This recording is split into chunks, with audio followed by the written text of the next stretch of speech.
What do handsome men experience that non-handsome men don't? I firmly believe that at least 80%, probably 90%, of men never experienced a woman being straight up obsessed with getting to be with them. The amount of deviousness at play, how detailed they plan their approach, and how ruthless they are when they feel like they can go for the kill is something to marvel at. From remembering exactly what kind of outfit and makeup works to get you horny, to knowing exactly where you work or what way you take home even though you only mentioned it once in passing, all the way to these girly attack patterns when they have isolated you and can go for sexy time with you. Amazing. I've been told I'm handsome since I was in my early 20s. People are unnecessarily nice to me, even in times that they should be maybe be a little rude. I used to work for Lowe's and would get paged to give people bad news, or when a customer would write a letter to corporate for an escalated complaint. My boss even would have me stand in the entrance and hand out sales papers because he said it gave the store a good impression. Also, people stare or will go through a time trying to avoid looking at me. A lot of guys will just openly stare, and most of my compliments are from gay and straight men. Women make me laugh because women are super subtle, so if I catch one it embarrasses me. As a slightly below average looking guy, I am almost completely ignored by both men and women. A good friend of mine is extraordinarily good looking, and he is constantly approached by women. The lack of attention I receive has forced me to be self-sufficient and competitive in other ways. Though I am forced to make my own way in the world and achieve or fail on my own, I'm given very little to nothing, including even basic kindness, and must fight for anything and everything I have or want. It is what it is. My wife experiences the world in a radically different way. Men only want one thing, and it's disgusting. What do you want?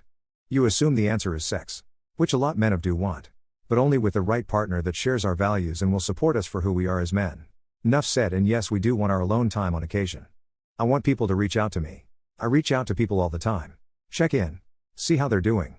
None of my friends ever reach out to me. They're always up to hang out when I text them and we have a good time, but it makes me feel so freaking lonely when I can go a week like this week and have no one text me without me texting them first. I want to feel the drive of people who became rich from poverty. I have enough drive to go to the gym and work, and that's it before I am totally out of it.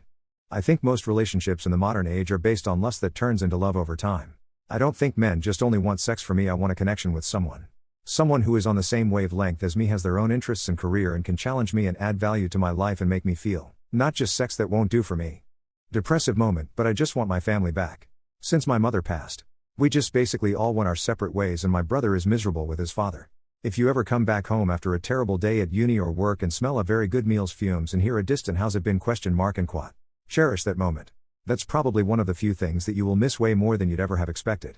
All I want, right now, is to have the Monster High SDCC Kieran Valentine and Wisp Grant doll 2-pack. I'm lucky enough to have a loving family and one or two good friends already. So expanding that is a more long-term thing to me. Maybe I'll understand when I'm older. But right now that's what I want. 2 excellent dolls with astounding box art and a feel-good redemption arc inside. Why does the electoral system exist in the U.S. and not the popular vote count?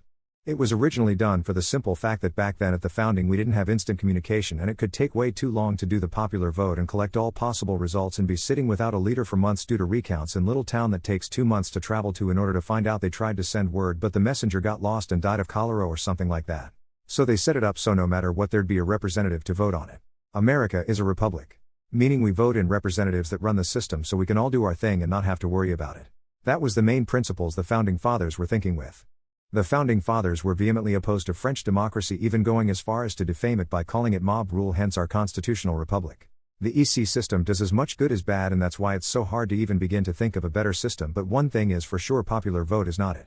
Very simply, slavery. When the Constitution was written, the southern slave states had much lower populations than northern states, and were worried they would get outvoted on everything, and slavery get outlawed. That led to a number of compromises that gave them more power than their population normally would have.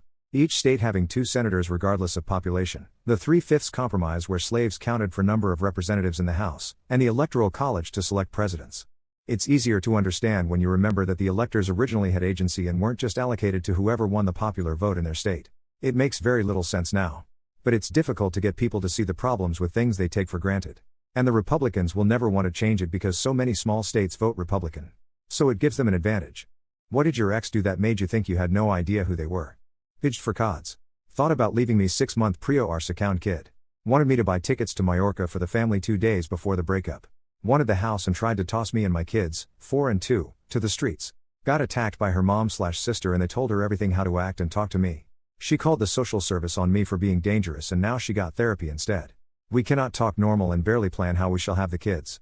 Found out after we broke up that he was the other man in an engaged relationship which broke up the engaged couple. He would constantly brag to me there was nothing between him and the engaged woman and that she was just obsessed with him.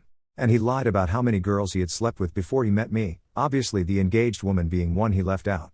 Found out that he raped my roommate and tried to rape my best friend. My most recent ex told me that he's unable to run politically, even though he wants to, because he raped a woman 10 years ago and he's worried she'll be able to identify him and cause a ruckus in the media. So his solution to this is to make tons of money so that he can influence local politics through donations and whatnot. Needless to say, I won't be dating for a long time. He started sophomore year fall university. Eventually he got into drugs. Never is in his apartment. Suddenly he wants different things, lied to my face about coming back, and I had to find out for myself that he genuinely was interested in gawking at other women while intending to come back to me because he had no time for me and quat. This was a man I was friends with for years and always had my back. Knew my trauma. And was a dream for the entire time we dated till second year of uni started.